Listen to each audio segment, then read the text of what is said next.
안녕하세요. 다른 사람들을 무시하던 한 사람의 끝을 똑똑히 목격했던 30대 여자입니다. 과거에 비하면 요즘 시집살이는 많이들 덜해졌다고 하지만 여전히 심한 시집살이에 시달리는 사람들도 많은데요. 오로지 가정을 지키기 위해 참는 건데 왜 그렇게들 며느리를 못 잡아먹어 안달인지 모르겠습니다. 저 역시 고된 시집살이 때문에 한동안 마음앓이를 많이 했었어요. 그런데 지금은 상황이 완전히 바뀌어버렸답니다. 어떤 일이 있었는지 그때 이야기를 한번 들려드리려고요. 저희 친정은 아빠가 택시기사를 오랫동안 하셨고 엄만 반찬 가게를 운영하셨습니다. 엄마의 반찬 가게는 워낙 인기가 많아서 단골 손님들이 많이 계셨는데요. 동네에서도 유명해전 제 이름보다 반찬 가게 큰딸로 불릴 때가 많았습니다. 사실 요리를 많이 하신 분들이 겪는 고질병 중 하나가 손가락 관절염이잖아요. 저희 엄마도 젊은 나이에 손가락 관절염이 찾아와 많이 고생을 하셨답니다. 그때마다 전 엄마에게 일을 그만하시라고 말리곤 했었어요. 엄마, 이제 가게 접는 게 어때? 나도 이제 다 컸고 엄마 그렇게 힘들어하면서 계속 일하는 거 보는 거 마음 아파 안 되겠어. 이제 그만해 엄마. 아직 팔다리 멀쩡하고 팔팔한데 무슨 일을 그만둬. 그리고 니들이 커봤자 얼마나 컸다고? 나중에 시집가고 자식 낳고 해서 할머니 되면 손주들 용돈이라도 줘야지. 엄마 늙어 죽을 때까지 일할 거야.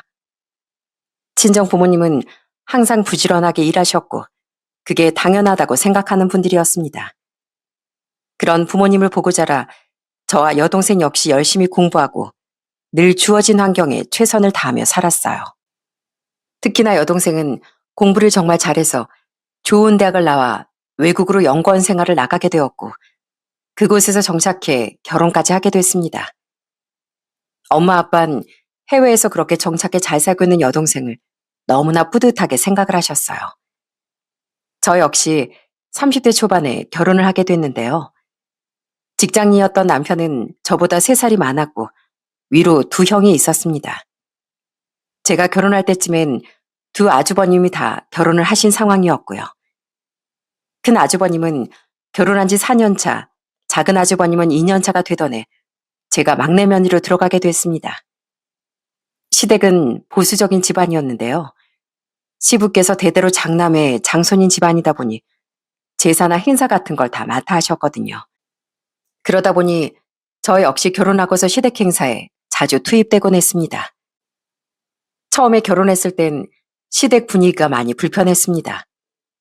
시모는 약간 성격이 괄괄하고 급한 편이었고 화도 좀 많으셨거든요. 제사를 할 때면 그 성격이 더 잘 보였었고요. 보통 며느리 부를 때 아가 혹은 어머마 이런 식으로 얘기를 많이 하지 않나요? 그런데 시모의 호칭은 딱 하나였습니다. 야, 너 저기 가서 설거지 좀 해. 빠릿빠릿 움직여야지 뭐하고 있어. 이러다 음식 하나도 못하겠네. 어머님, 이거 하고 할게요. 지금 전 부치고 있고 차근차근 하고 있는데 어머님이 자꾸 옆에서 퇴근하면 저희도 마음이 급해지잖아요. 뭐라는 거야? 아, 내가 언제 퇴근을 해? 니네가 일찍 못하는 거지. 여기서 셋이서 모여있지 말고 다들 흩어져서 일 좀 해. 야, 막내야. 막내니까 가서 설거지 해라. 큰 며느리고 작은 며느리고 막내 며느리 할 것 없이 시몬 급할 땐 항상 저를 보고 손가락질을 하며 야야거리곤 했습니다. 제가 처음 결혼했을 땐 형님네가 표정도 별로 좋지 않고 시댁에 가도 늘 차갑길래 형님들과도 어울리기 힘들겠다 생각했었어요. 시모와도 사이가 별로 안 좋아 보이고 그래서 그런지 제사나 무슨 행사가 있을 때면 분위기가 살벌하곤 했습니다. 그런데 막상 2 형님들과 따로 만났을 땐 분위기가 전혀 달랐어요. 첫 명절을 끝마치고서 큰형님이 저에게 수고했다며 맥주 한 잔씩 하자고 며느리들끼리 따로 밖으로 나간 적이 있었답니다. 그때 큰형님이 저한테 너무 따뜻하게 웃어주시며 얘기를 하시는 거예요. 우리 막내 동서 고생 많았지? 오늘 많이 힘들었을 텐데 진짜 고생했어. 나 처음 시집 왔을 땐 첫 명절에 막 울었잖아. 근데 우리 막내 동서 씩씩하네? 그러게요, 형님. 동서 괜찮아? 우리 어머님 좀 유난이시지? 우리야 여러 번 겪어서 괜찮지만 동선 좀 놀랬겠다. 형님도 동서도 오늘 진짜 고생 많았어요. 시댁에선 예민하고 날서했던 형님들이 하하호호 웃으며 저에게 말했을 땐 정말 깜짝 놀랄 수밖에 없었습니다. 알고 봤더니 형님들은 시모에게 워낙 당한 게 많으니 시댁에선 그렇게 까칠하게 굴 수밖에 없었던 거더군요. 솔직히 형님는 시댁에서 며느리지만 밖에선 정말 무시당할 만한 사람들은 아니었습니다. 큰형님은 큰 아주버님과 함께 경찰이었고 작은 형님은 공무원이었거든요. 밖에선 사실 많은 사람들의 존경도 받는 그런 직업이지만 시댁에선 시모한테 저렇게 대접받는다는 게 솔직히 전 이해가 되지 않더라고요. 그런데 딱 맥주 같이 마시며 얘기를 나눠보니 그 이유를 알 수 있었답니다. 바로 두 형님의 가정에 대한 애착이 정말 컸던 거였더라고요. 사실 우리 아버지가 나 어릴 때 소매치기 당해서 쫓아가다가 사고가 나서 일찍 돌아가셨거든. 아버지가 너무 억울하게 돌아가셔서 난 커서 꼭 경찰이 되고 싶다고 생각했었고 내 가정은 내가 어떻게든 지키고 싶어서 그래서 이렇게 경찰 돼서 남편 만나 결혼해서 가정도 꾸렸는데 시어머니가 복병이 될 줄은 나도 몰랐지 뭐. 그러게요, 형님. 저도 결혼하면 행복하게 잘 살 줄 알았거든요. 저희 집도 찢어지게 가난해서 먹고 살기 힘들어서 안정적으로 먹고 살려고 공무원 되고 남편 만났던 건데 남편이랑만 사이 좋으면 뭐해요. 시어머니가 저렇게 유난인데 살다 보니까 다 좋을 수는 없는가 보더라고요. 그래도 이렇게 동서까지 오니까 얼마나 좋아요. 아이, 그래. 우리 둘째 동서랑 막내 동서 둘 다 너무 좋은 사람들이라 내가 얼마나 다행이라고 생각하는지 몰라. 우리 앞으로 며느리끼리 합심해서 잘 지내보자고. 자, 그런 의미에서 짠! 누구보다 가족을 사랑하고 가정을 지키고자 하는 마음이 컸던 우리들은 마음이 잘 맞았습니다. 시어머니의 등살이 심하긴 했지만 그런대로 다른 가족들은 다 좋은 사람들이라 버틸 수 있었어요. 그런데 시모는 시간이 가면 갈수록 유독 저에 대한 시집살이가 심해졌습니다. 아마 제 직업이 시모 마음에 차지 않아서였던 것 같아요. 결혼하고서 전 바로 임신해 출산을 하게 됐고 아이가 어느 정도 컸던 결혼 3년 차쯤에 시모가 노골적으로 저에게 얘기한 게 있었습니다. 바로 제 살 저더러 준비하라는 거였어요. 이야, 막내야. 너 내년부턴 제사 음식 준비하는 것 네가 다 하거라. 네 형님는 그래도 경찰이고 공무원이니 밥벌이도 잘하고 그러잖니. 넌 경리라서 어차피 돈도 별로 못 벌고 그러니까 시댁 일이라도 제대로 해야 할 거 아니야. 애도 좀 컸겠다. 앞으로 네가 좀 해야 되겠다. 네? 어머님, 저 일 안 하는 것도 아니고 일하고 있는데 어떻게 제살 준비해요? 저 못해요. 아유, 못하는 게 어딨어. 난 젊어서부터 시부모 모시고 제3의 명절이며 나 혼자 다 했는데 시집 오자마자 받아서 내가 다 했다고. 뭐 그나마 지금은 간소화돼서 편해진 거지. 내가 할 때보다 엄청 편해졌지 뭐. 그리고 네 형님네처럼 네가 좋은 직업을 가진 것도 아닌데 그깟 일 그만두고 살림이나 하면 되지 뭘 그렇게 말이 많어? 제가 아무리 딱 잘라 거절해도 시몬 막무가내로 저에게 제3의 김장이며 명절이며 죄다 넘겨주려고 했습니다. 그때마다 형님들이 나서서 시몰 말리고 아주버님들과 남편이 화를 내주곤 했어요. 어머님, 지금 무슨 소리 하세요? 막내 동서한테 제사를 왜 넘기세요? 가뜩이나 일하고 애 키우느라 정신없고 바쁜데 도와주시 못할 망정 왜 그런 소리 하시냐고요? 맞아요, 엄마. 대체 왜 그러세요? 그런 소리 하실 거면 저희 그냥 안 올게요. 왜 자꾸 제 아내한테 그런 말 하시냐고요? 아니, 내가 뭘 그랬다고 그러니? 그냥 셋 중에 할 만한 사람 네 처밖에 없으니까 그런 거지. 형님들과 아주버님들 그리고 남편이 나서서 다 같이 뭐라 하면 시모는 더 이상 저에게 그런 말을 하진 않았지만 그렇다고 그 후로 아예 저에게 그런 말을 전혀 안 했던 건 아니었습니다. 잊을만 하면 저한테 제사를 맡아 하라. 김장도 혼자 해라 말을 꺼내시곤 했어요. 그때마다 저도 가만히 있었던 건 아니었습니다. 어머님, 어머님은 대체 제가 뭐가 그렇게 마음에 안 드셔서 그러세요?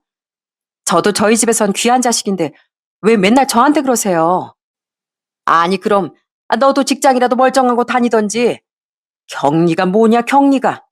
억울하면 너도 공무원이라도 되든가. 다른 애들은 그래도 늙을 때까지 돈이라도 벌지. 넌 언제 잘릴지도 모르는데 내가 그럼 너한테 하라 그러지. 다른 애한테 하라 그러리? 어머님, 그러는 거 차별이에요. 어머님이 그러시면 가족도 살만도 안 좋아지는 거 모르세요? 저 진짜 섭섭하네요. 넌 참 섭섭할 것도 많다. 시집 왔으면 시댁 일이 우선이어야지. 시어머니가 이래라면 예 그러겠습니다 하고 받아야 하는 것도 며느리 도리야. 이렇게 시몬 항상 절 무시했지만 전 그런 시모의 말을 듣지 않았습니다. 그나마 남편과 다른 식구들이 제 편을 들어줬기 때문에 참았던 것 같아요. 저 역시 솔직히 시모를 다신 보고 싶지도 않았습니다. 남편도 제 마음을 알아서 그런지 웬만하면 시댁에 절 데리고 가지 않았어요. 그래도 한 번씩 시댁 행사나 이럴 때 가면 시모는 제 속을 그렇게 긁곤 했습니다. 제사나 명절엔 특히나 친척들이 많이 오잖아요. 그러면 정신없고 바쁘니 남편이 좀 옆에서 도와주러 갈 때가 있는데 수저 하나라도 남편에게 가져다 달라고 하면 시몬 아주 큰 소리로 절 혼내키곤 했습니다. 여보, 미안한데 수저 좀 가져다 줄래? 아니, 너 지금 뭐 하는 거야? 어디서 감히 남편대로 수저를 가지고 와라 말아야. 네가 빠릿빠릿하게 움직여야지, 어? 네? 어머님, 저 지금 이걸 정리하느라 정신이 없어서요. 남편 옆에 수저통이 있기도 하고. 그래도 네가 빨리 움직여서 가지고 와야지. 어디서 감히 남편을 시켜. 야, 네가 해, 네가. 무슨 세상 나쁜 짓을 시킨 것 마냥 저한테 그렇게 고래고래 소리를 치시는데 시댁에 와 있던 친척들도 죄다 쳐다볼 정도로 정말 민망했었답니다. 거기다 어찌나 아들들만 챙기는지 같이 밥을 먹을 때면 며느리 앞엔 반찬이 놓여진 적이 없었어요. 갈비찜이라도 하면 그 그릇은 맨날 남편이나 아주버님들 앞쪽으로만 두셨고요. 그러면서 시모는 아들들을 어찌나 안쓰럽게 보셨는지 모릅니다. 아유, 니들은 어째 집에서 밥을 못 먹는 거니? 어떻게 매번 볼 때마다 살이 이렇게 쭉쭉 빠져 있어? 야, 니들은 남편들 밥도 제대로 안 챙기는 거냐? 니들이 하는 일이 뭐야, 어? 남편 밥상 차리는 게 본분 아니야? 어머님, 살이 빠지기는요. 지금 살쪄가지고 다이어트 하는 중인데 저희 남편 주변엔 어머님 혼자서만 살쪘다고 하거든요. 어머님 안경 좀 쓰셔야겠어요. 맞아요, 어머님. 아주버님도 그렇지만 저희 남편도 왜 이렇게 살쪘다고 하는데 무슨 소리세요? 그리고 고기는 왜 맨날 저쪽으로만 두세요? 저희도 고기 먹을 줄 알아요. 아이고, 원래 여자들은 아무리나 먹는 거야. 고긴 남자들이나 먹지. 그래도 옮기지 말고 정신 사나우니까 그냥 먹어. 두 형님들은 그런 시모에게 계속 항변을 했지만 시몬 듣는 척도 하지 않았습니다. 끝까지 저희 쪽으론 고기를 주지 않으려는 시모를 무시하고 큰형님은 더 큰 그릇에 갈비찜을 덜어다 저희 앞쪽에 턱하니 두곤 했어요. 그때 시모 눈이 어찌나 날카로웠는지 아주 레이저가 쏟아지는 것 같았다니까요. 그렇다고 아주버님들이나 남편이 가만히 있던 것도 아니었어요. 중간에서 진짜 많이 말리려고 노력도 했습니다. 한 번은 밥상을 치우려고 하는 걸 도와주려니까 시모가 아주 기겁을 하며 말린 적도 있었어요. 아유, 니들이 이걸 왜 치워? 야, 니들은 뭐하니?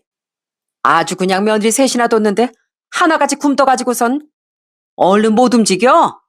어디서 남편들이 이걸 다 치우게 해? 얼른 움직여, 얼른. 어머님, 다 치우고 있어요.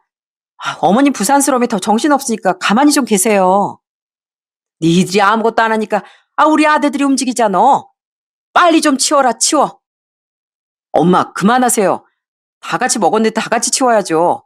그만 좀 하세요. 밖에서 고생하는데 무슨 집안일까지 해. 이런 건 여자들 일이다. 그러니까 니들은 손도 대지 말어. 정말 아무리 얘기를 하고 말리고 화를 내봐도 시모는 귀를 아예 꽉 닫은 것처럼 말을 듣질 않았습니다. 그러니 저고 형님들이고 누구 하나 시댁에 가고 싶은 마음이 생기겠어요? 웬만한 일이 아니면 시댁엔 다들 가질 않았습니다. 그러다 저희 집에 큰일이 생긴 건 바로 결혼 4년 차 때였어요. 저희 아빠가 말기암 선고를 받게 되신 거였어요. 갑작스런 아빠의 암 선고에 저희 집은 슬픔에 빠질 수밖에 없었습니다. 남편이 아빠 간병을 위해 정말 많이 애를 썼어요. 여동생이 해외에 있다 보니 계속 오고 갈 수가 없어 남편은 더더욱 아빠를 잘 챙겨드렸습니다. 그때 남편이 정말 애를 많이 썼기 때문에 제가 시모에 대해 더 많이 참았던 것도 있었어요. 남편은 틈날 때마다 아빠를 찾아가 발도 직접 닦아드리고 얼굴도 씻겨드리고 머리도 감겨드리며 아빠 간병을 많이 했습니다. 아빠가 오죽하면 사이가 아니라 아들이라고 하셨겠어요. 그래서 늘 남편이 친정에 가면 아빠는 표정이 정말 밝으셨습니다. 아이고, 우리 박서방 왔어? 일도 늦게 끝났는데 집에서 좀 쉬지. 매번 이렇게 오는 거 피곤할 텐데 말이야. 피곤하기는요. 아버님 보면 제 피로가 이렇게 싹 날아갑니다. 그나저나 아버님 바둑 연습 좀 하셨어요? 저 오늘 아버님이랑 바둑 한판 두려고 왔는데. 아유, 자네 나한테 아직까지 안 된다니까. 더 연습해야 된다니까 그러네. 그래, 우리 오늘 한번 바둑 제대로 둬보세나. 이미 암세포가 여기저기 퍼져서 계속 아픔이 찾아옴에도 아빠는 남편이 오면 그렇게 환하게 웃으며 시간을 보내시곤 했습니다. 남편은 더 남지 않은 아빠의 시간을 소중하게 생각하며 저보다 더 많이 노력을 했어요. 남편의 이 지극한 마음을 제가 누구보다 더 잘 알고 있었기에 전 시모가 그렇게 저에게 못되게 하시더라도 견뎌낼 수 있었답니다. 나중에 아빠가 거동이 불편해 힘드셨을 때도 남편이 휴가까지 내며 아빠 간병을 했었고 옆에서 말동무도 했었죠. 그렇지만 아빠의 병세는 나아지지 않았고 결국 암 선고 6개월도 채 버티지 못하고 돌아가시게 되었어요. 해외에 있던 여동생 부부도 급하게 한국으로 들어오게 됐고 엄마, 저 그리고 남편은 아빠의 장례식을 치르게 됐습니다. 그때 저희 두 형님들과 아주버님들도 모두 장례식에 참석해 같이 슬퍼해 주셨습니다. 특히나 큰형님은 일찍 아버지를 보내시다 보니 제 마음을 더 많이 공감해 주시더라고요. 막내 동서, 괜찮아? 얼마나 마음이 아프겠어 그래. 슬플 땐 참지 말고 펑펑 울어. 그래야 속이라도 편해지지. 사돈 어르신 분명 편히 잘 가셨을 거야. 내가 사돈 어르신 위해 기도 많이 할게. 감사해요, 큰형님. 어떻게 이렇게 일찍 오셨어요? 동서일인데 당연히 열일 제쳐두고 와야지. 걱정 마. 우리가 장례 치르는 동안 옆에 있을 거니까. 힘들거나 필요한 일 있을 때 언제든지 우리 불러. 우리가 도와줄게. 그렇게 형님들과 아주버님들은 장례식 내내 아빠의 장례를 도와줬습니다. 그런데 장례를 치르는 동안 오지 않은 사람이 있었어요. 그건 바로 시모였습니다.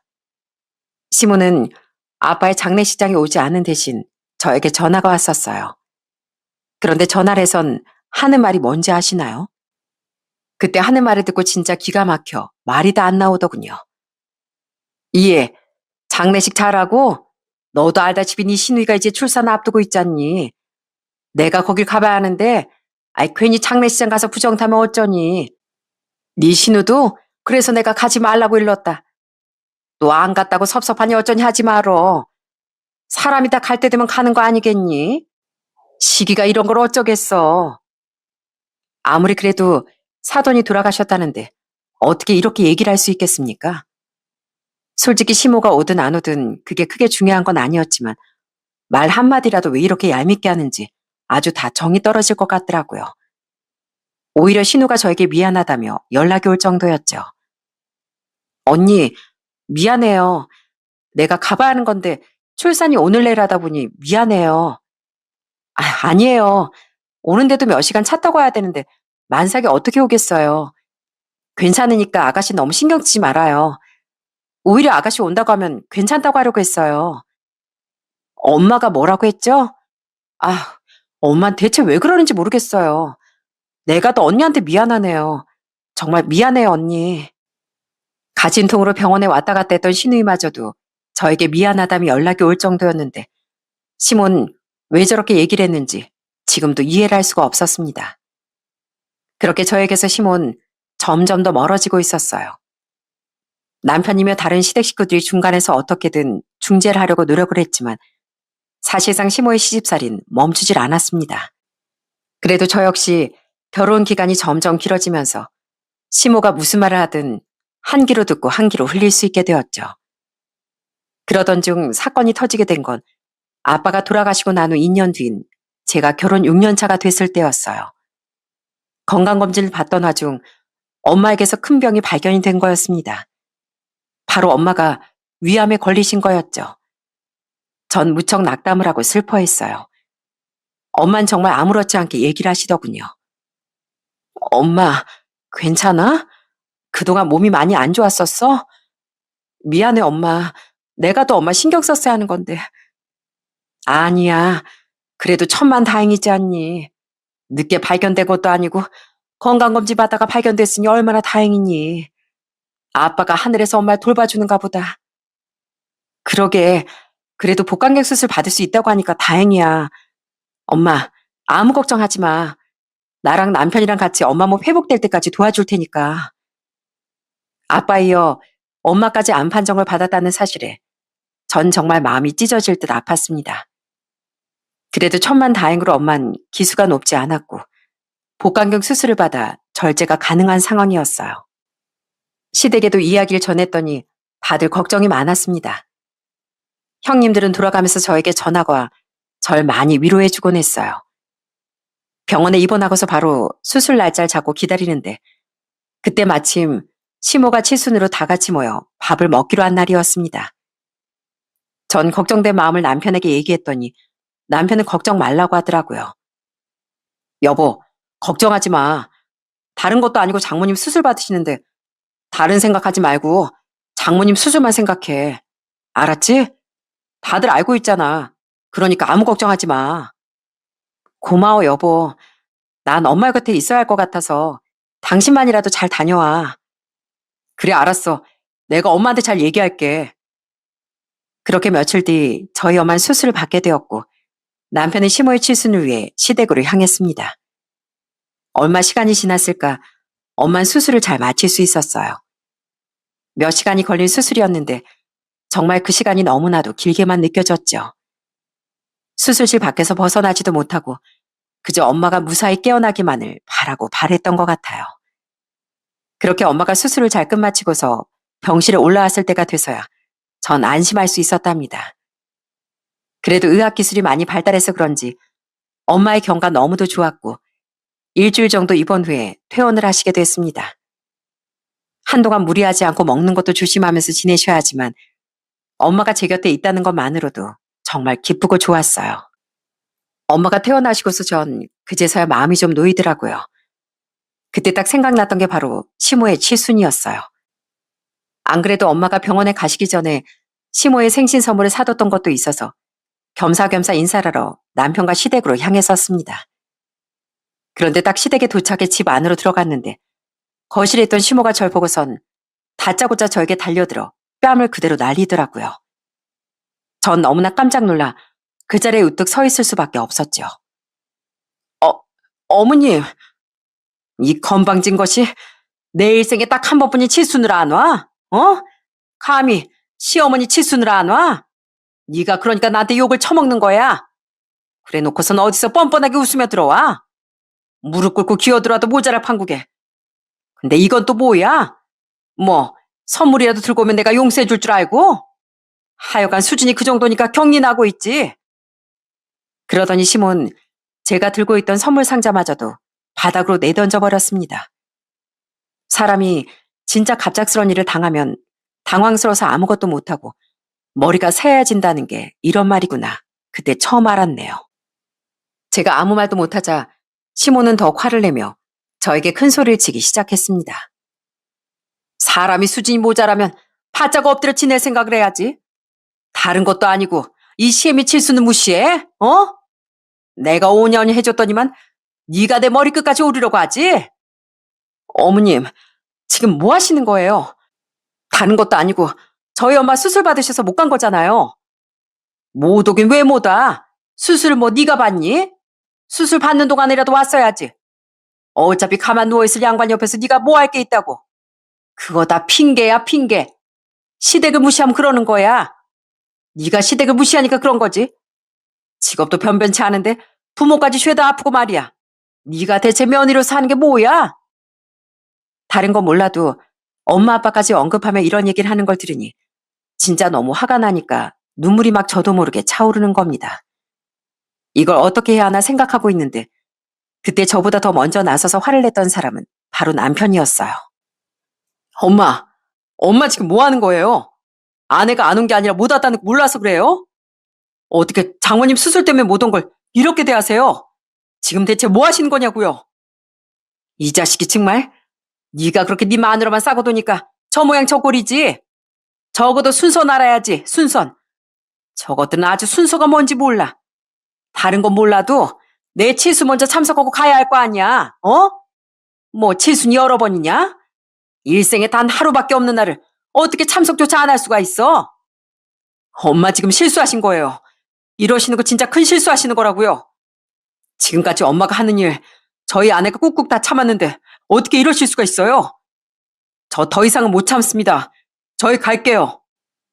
그러더니 남편은 그대로 제 손을 잡고 시댁을 나와버렸습니다. 등 뒤로 시모의 큰 고함 소리가 들려왔지만 머릿속은 새하얗고 귀는 웅웅거리고 정신이 없어 뭐라고 하는지도 몰랐어요. 남편이 시댁을 나오자마자 제 얼굴부터 살피더니 미안하다며 내내 사과를 하더라고요. 그때 남편의 사과도 솔직히 귀에 들어오지 않았어요. 생전 처음으로 사람한테 이런 일을 당했는데 별의별 생각이 다 나더라고요. 집에 돌아가는 차에 타고 나서야 너무 억울하고 분하고 화가 나 눈물이 줄줄 흐르더군요. 남편은 옆에서 내내 미안하다고 절 달래주는데 감정이 도저히 가라앉질 않는 겁니다. 그런데 그때 마침 큰형님에게서 전화가 왔더라고요. 동서, 괜찮아? 사돈 어르신 수술 잘하셨어? 안 그래도 동서한테 연락하려고 했는데 어머니 간병하느라 정신 없을 것 같아서. 퇴원을 하셨지? 내가 반찬이라 좀 챙겨줄까 해서 전화했어. 아, 네. 엄마 수술 잘 받으셨어요. 뭐야, 동서, 왜 울어? 왜 우는 거야? 무슨 일 있어? 아니에요. 별일 없어요. 아이, 별일 없긴. 딱 들어도 무슨 일이 있구만. 설마 시댁에서 무슨 일 있었구나? 아휴, 안 되겠다. 동서, 내가 갈게. 내가 동서네 집 근처로 갈 테니까 내가 전화하면 얼굴이라도 좀 보자. 알았지? 그렇게 집에 딱 도착할 때쯤 큰형님과 작은형님이 저희 집으로 마침 도착을 했습니다. 그러더니 제 표정을 보더니 크게 한숨을 쉬더라고요. 그 후 저희 세 사람은 집 근처 식당에 다 같이 모여 앉아 얘기를 나누게 됐습니다. 그날 있었던 시댁에서 일들을 전 형님들에게 모두 다 털어놨어요. 그랬더니 형님들 표정이 정말 살벌하게 바뀌기 시작하더군요. 저보다 더 화가 나서 당장이라도 뛰쳐나갈 기세였답니다. 뭐? 진짜 그렇게 말을 했다고? 어머님이 진짜 그러셨다는 거지? 와, 진짜 이건 선을 넘으셨네. 아무리 그래도 그러는 건 아니지. 그니까요, 형님. 아니, 어떻게 동서한테 그런 말을 할 수가 있어요? 그것보다 어떻게 동서한테 함부로 그렇게 손을 올려요? 해대도 이거 너무하셨죠? 안 되겠다, 막내 동서. 더 이상은 안 될 것 같아. 나 솔직히 막내 동서한테 진짜 자꾸 선 넘고 그러시는 거 두고 보고 있었는데 이젠 도저히 안 되겠어. 우리가 나서야 될 것 같아. 가자. 네? 어디를요? 막내 동서, 걱정하지 마. 내가 다 해결해 줄 테니까. 얼른 가자. 그렇게 두 형님들은 제 양쪽 팔을 꼭 부여잡고서 어디론가로 향했습니다. 비장한 각오로 택시를 타더니 도착한 곳은 다름 아닌 시댁이었어요. 그리고 큰형님은 당당히 시댁 현관문을 발칵 열고 들어가더니 큰 소리로 시모를 불렀습니다. 어머님, 저희 왔어요. 나와보세요. 뭐야? 니들 세 명이 다 같이 갑자기 웬일이냐? 이 오밤중에. 어머님, 요즘 세상이 어떤 세상인데 세상 무서운 줄 모르시나 봐요? 어디서 감히 손찌검을 함부로 하셨어요? 그것도 남도 아닌 며느리를요. 흥, 니들 뭐 그것 때문에 왔니? 얘 막내 너 진짜 입이 싸구나. 곳에 또 쪼르르 달려가서 이러고 말이야. 내가 다 그럴 만하니까 그런 거지. 니들 어디서 감히 시애미한테 큰 소리 치고 있니? 어?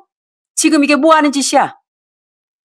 역시나 시몬 뻔뻔하게도 형님들에게 화를 내기 시작했습니다. 그런데 시모가 아무리 화를 내도 형님들은 눈 하나 깜짝하지 않았어요. 오히려 큰형님은 그런 시모에게 더 무섭게 얘기하더라고요. 밖에서 남한테 그렇게 하시면 저한테 쇠고랑 차시는 거 모르세요? 본인 자식 귀하면 남의 자식도 귀한 줄 아셨어야죠. 정말 쇠고랑 한번 차드려요? 네? 제가 참다 못해 온 거예요. 제가 오늘 쉬는 날이라 수갑 없는 걸 다행으로 하세요.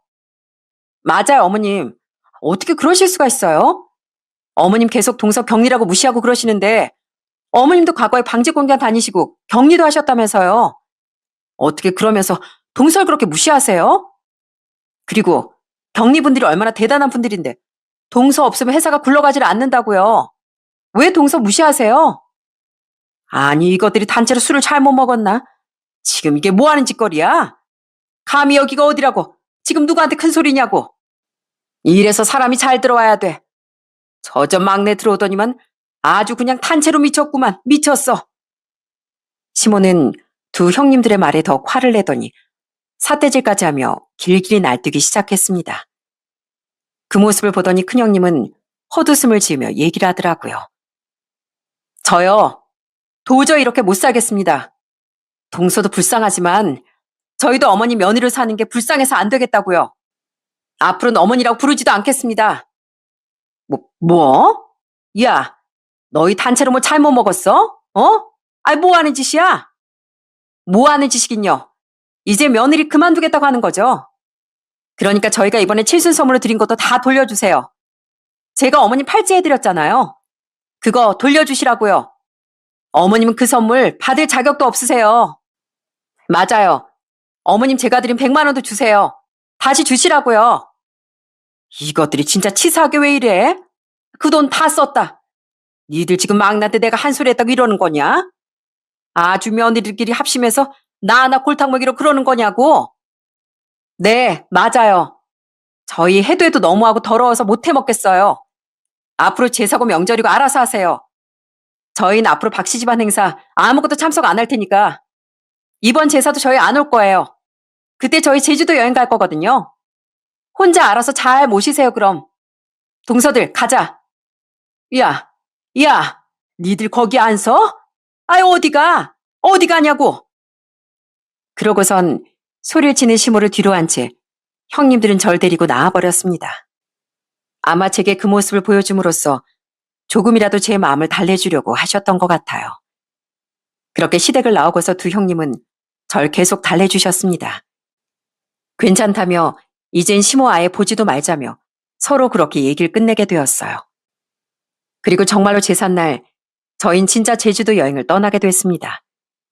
심지어 남편들도 다 제사에 참석하지 않았어요. 그날 저희끼리 제주도 여행 다니며 저녁에 같이 밥을 먹으며 진짜 많은 대화를 나누게 됐습니다. 그런데 제가 결혼하기 전부터 형님는 시모의 시집살이를 진짜 많이 당했던 모양이더군요. 시댁이 지금까지 3살 1년에 4번 지냈는데 그것도 겨우 자식들이 말리고 말려 줄인 거라고 했습니다. 거기다 큰형님은 기독교라 제사도 한 번 지내보지 않았었는데 이미 저한테 한 것처럼 큰형님한테 제사를 가져가라고 그렇게 말했나 보더라고요.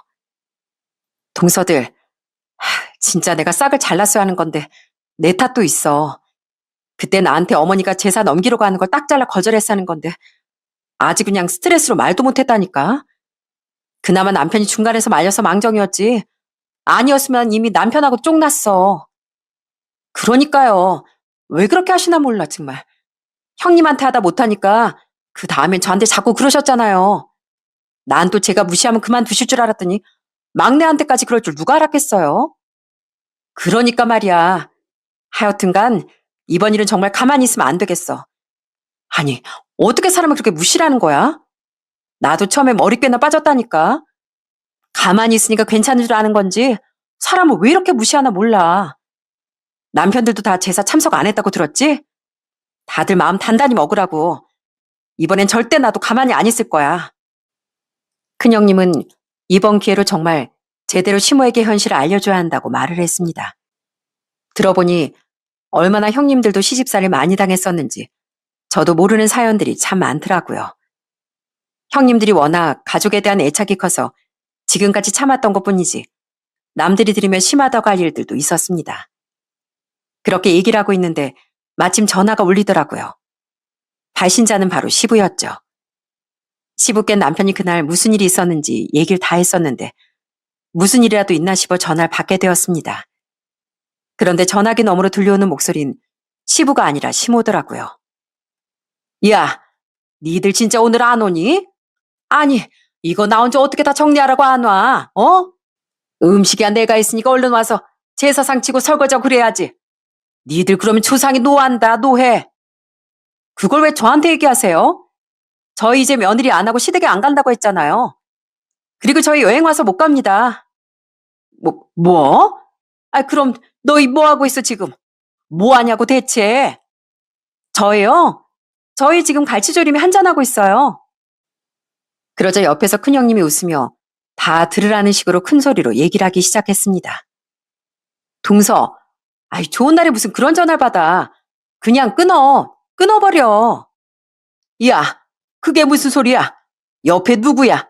네 형님이냐? 니들 진짜 여행 간 거야? 니들 어떻게 나한테 그럴 수가 있어? 당장 안 와? 어머님, 형님들이 전화 끊으라고 해서요. 죄송해요. 그럼 이만 끊겠습니다. 그렇게 전 전화를 끊어버렸습니다. 전화를 끊고 나서 저흰 정말 다 같이 웃을 수밖에 없었어요. 그간 그렇게 저희를 무시하고 무슨 일꾼 마냥 부려먹기만 하셨는데 저희가 진짜 참석 안 할 줄은 예상도 못 하신 것 같았거든요. 그 후로도 두 형님들과 전 아예 시댁에 교류를 하지 않았습니다. 남편과 아주버님들도 시댁의 발길을 끊고 심지어 아예 시모를 안 보겠다고도 선언을 했어요. 모든 가족들이 다 등을 돌리고 나서야 그제서야 시몬 뭔가 잘못됐구나 느끼셨던 것 같습니다. 그로부터 얼마 후 시부와 남편들이 자리를 만들었습니다. 처음엔 형님들도 저도 다 안 나가겠다고 했지만 남편과 아주버님들이 간곡히 부탁해 자리에 참석하게 되었어요. 근데 막상 또 우리를 보니까 시모가 부하가 치밀어 올랐나 봅니다. 보자마자 얼굴에 찌푸리더니 하는 말이 뭐였는지 아시나요? 아유, 저 못된 것들 같으니라고. 그 말을 듣는데 역시나 사람은 변하지 않는구나 딱 알게 되었죠. 그래서 그 말을 듣자마자 저흰 동시에 자리에서 벌떡 일어나 얘기를 했습니다. 아버님, 저희 여기 못 있겠습니다. 저희 갈게요. 죄송해요. 아니, 얘들아, 잠깐만. 아니, 여보. 지금 뭐 하는 짓이야, 당신? 당신 때문에 지금 이 사달이 난 거 몰라 그래? 어떻게 만나자마자 또 그러는 거야, 대체? 얘들아, 일단 앉아봐라. 이왕 이렇게 자리 만든 거 얘기라도 좀 나눠보자. 당신 왜 나더러 그래? 쟤들 하는 거 좀 봐봐. 저것들이 지금 단체로 날 따돌리고 있는데 당신 내 편이 돼줘야지 왜 쟤들 편을 들고 있어? 날 아주 시애미로 보지도 않고 그냥 동네 아줌마도 아닌 것처럼 보고 있잖아. 그게 다 당신이 만든 거지. 며느리들 내내 무시하면서 깔볼 땐 언제고. 그러면서 시애미 대접을 바래? 당신도 제발 그만해. 그만. 내가 뭘 그만해. 아주 그냥 며느리가 상전이지 상전. 내가 뭘 잘못했다 그래. 보기 싫으면 보지 말라 그래. 결국 그날은 자리가 그렇게 파토가 나고 말았습니다. 끝까지 시몬 저희한테 욕하고 손가락질하고 저희만 비난하더군요. 그러니 저흰 더 마음이 냉정해질 수밖에 없었어요. 왜 이런 사달이 났는지 분명 시모도 알고 있을 텐데 끝까지 저희 탓으로만 돌리는 게 이해할 수가 없었죠. 그렇게 저흰 명절에도 아예 참석을 하지 않았어요. 저희가 가지 않으니까 당연히 남편들도 인사만 하고 횡하니 집으로 와버렸고요. 그렇게 되고 나서야 시모가 백기를 드셨습니다. 다시 한번 자리를 마련해 얘기를 하게 되었죠. 아유, 니들 정말 칭하다 칭해. 언제까지 이렇게 지내려고 한 거야? 아유, 그래, 내가 잘못했다.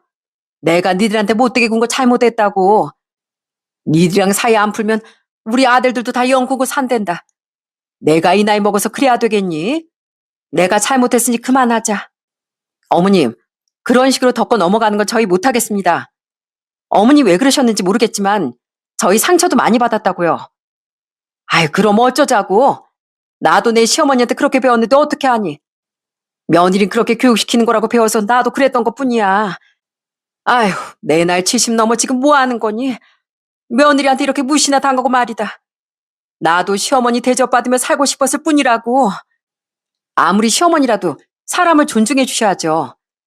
저 이름 한번, 아니 호칭도 제대로 안 부르시고 맨날 야, 너 저 그러시고 거기다 손가락질에 삿대질 화까지 내시고 욕도 하시고 심지어 막내 동생한테 빵까지 치셨잖아요. 그건 사람으로서 존중 안 하시는 거 아닌가요? 아니 뭐 그거야. 내가 그때 너무 화가 나서. 아무튼 그건 미안하다. 그건 내가 사과하마. 앞으로는 다시 그러지 않으마. 또 말로만요? 어머님 또 이렇게 유야무야 넘어가고서 또 저희한테 그러시면요? 아유, 뭘 또 다 캐물어. 내가 앞으로 잘한다니까. 그러자 큰형님은 종이 한 장을 꺼내더니 펜과 함께 쓱쓱 글을 써 내려가기 시작했습니다. 어머님, 그럼 저희가 얘기하는 5가지만 지켜주세요. 그거 지켜주실 수 있다고 하면 저희도 과거를 없던 일로 하겠습니다. 괜찮으시겠어요? 뭐, 5가지? 아유, 뭘 5가지씩이나. 일단 얘기라도 해봐라. 첫 번째, 사람을 존중해주세요. 두 번째, 야, 너 호칭 마구잡이 부르지 말아주세요. 그리고 세 번째, 직업으로 사람 무시하지 말아주세요. 네 번째, 며느리 친정 가족들도 존중해주세요. 5번째, 저희한테 뭐든 통보하지 마시고 상의해주세요. 이 5가지 지켜주실 수 있으시겠어요? 아유, 알았다, 알았어. 아유, 지키면 되잖니, 지키면. 그럼 여기 사인하세요, 어머님. 여기 사인하시면 저희 약속한 겁니다. 하나라도 여기서 어기시면 저희 다시는 어머님 안 봐요. 아유, 알았다니까 그러네. 자, 됐지? 여기 이렇게 사인했으니까 이제 그만 좀 하자. 결국 시몬 큰형님이 적어내려간 서류에 사인까지 하게 됐습니다. 그렇게 저희는 다시 며느리로 돌아가게 되었어요. 아마 사연을 들으신 분들 중에선 며느리가 너무 예의가 없는 거 아닌가, 시모한테 너무한 거 아닌가 생각하는 분들도 계시겠지만 사실 제가 여기에다 사연을 올린 건 진짜 빙산의 일각이랍니다. 하나하나 겪은 일을 다 얘기하자면 아마 1박 2일로 줄줄 얘기해도 모자랄 정도예요. 드라마를 써도 대박이 날 것 같다며 아마 못 믿는 사람도 있을 것 같다고 얘기할 정도의 사연들도 참 많았고요. 전 결혼 생활 6년이지만 큰형님은 10년, 작은형님은 8년을 하며 얼마나 많은 일들이 있었겠어요. 그나마 한 명 한 명이 시모와 대적했을 땐 잘 안 풀렸지만 그래도 저희 며느리 3명이 합심해서 대적을 하니 시모에게 대응이라도 할 수 있었던 것 같습니다. 그날 이후로 시모는 저희를 인간 대 인간으로 대접을 해주고 있어요. 며느리라고 무시하고 깔보는 게 아니라 정말 사람으로서 존중해 주신답니다. 그날의 사건 이후로 2년이 지났는데 지금은 시모께서 그때 왜 그렇게 며느리를 무시했는지 모르겠다며 후회도 참 많이 하고 계세요. 아마 시모께서도 장남, 장손인 시부에게 시집가 고된 시집살이를 당하며 그게 당연하다고 생각하셨기에 저희에게도 그러셨던 것 같습니다. 그렇지만 사람이 어떻게 늘 참고만 살겠어요? 대접받고 싶은 만큼 상대방을 대접해야 한다는 건 세상의 이치가 아닌가 싶습니다. 저희 엄마는 지금 많이 건강을 회복하셨어요. 착한 남편은 항상 저희 엄마의 건강을 누구보다 많이 챙긴답니다. 해외에서 살고 있는 여동생 몫을 자기가 해야 한다며 어찌나 아들처럼 살뜰히 엄마를 챙겨주는지 정말 고마울 따름이에요. 저희 엄마 역시 남편을 아들처럼 좋아하시고요. 얼마 전 저희 엄마의 생신이었는데 남편이 직접 엄마의 미역국을 끓여드리기도 했어요. 어머님, 천천히 꼭꼭 씹어서 드세요. 생신 정말 축하드립니다. 어머님 더 건강해지시고 저희랑 오래오래 이렇게 행복하게 살아요. 우리 박서방 덕분에 내가 이렇게 건강하다니까. 세상에 우리 박서방만한 사람 없어. 아휴, 우리 딸이 무슨 복인지, 내가 무슨 복인지 모르겠네. 박서방, 고맙네, 고마워. 아휴, 뭘요, 어머님. 어머님께서 이렇게 저한테 잘해주시고 예뻐해주시는데 제가 더 잘해야죠. 그렇게 저희 엄마에게 잘하는 남편을 볼 때면 저 역시 시댁에 더 잘해야 되겠다는 생각도 많이 듭니다. 시댁 아주버님도 아버님도 신우도 형님들도 너무 좋으신 분들이었지만 딱 한 명 저희 시어머니만이 절 정말 힘들게 했었는데요. 올해는 그래도 시어머니께서 건강하시고 제발 고집도 좀 많이 내려놓으셔서 행복하게 저희랑 잘 지내셨으면 좋겠습니다. 아마 아직도 시집살이로 고통받는 분들이 많으실 거라고 생각해요. 그리고 역으로 며느리가 들어와 갈등을 겪는 시어머니 분들도 많을 거라고 생각합니다. 그런데 제가 이런 일을 겪어보니까 중요한 건 서로 간의 대화를 많이 나누는 거더라고요. 물론 사람 사이 갈등이 대화로 다 풀릴 수 있는 건 아니겠지만 서로가 다른 환경에서 지내오다가 결혼으로 가족이 됐는데 어떻게 한순간에 다 맞을 수가 있겠습니까? 어느 한쪽만 노력하기보단 양쪽 모두 다 노력해서 화목해지는 게 좋은 방법이라고 생각해요. 물론 저희는 조금은 냉정한 방법을 쓰기도 했지만 어찌됐건 지금은 정말 행복하게 잘 지내고 있어요. 앞으로도 갈등이 더 생길 수도 있겠지만 그때도 저희는 포기하지 않고 더 나은 선택, 더 나은 결과 만들려고 노력할 생각입니다. 여러분들의 가정엔 좀 더 편안하고 행복한 시간이 많이 있으시길 바라며 이만 제 이야기는 마치도록 하겠습니다. 구독자 여러분들 모두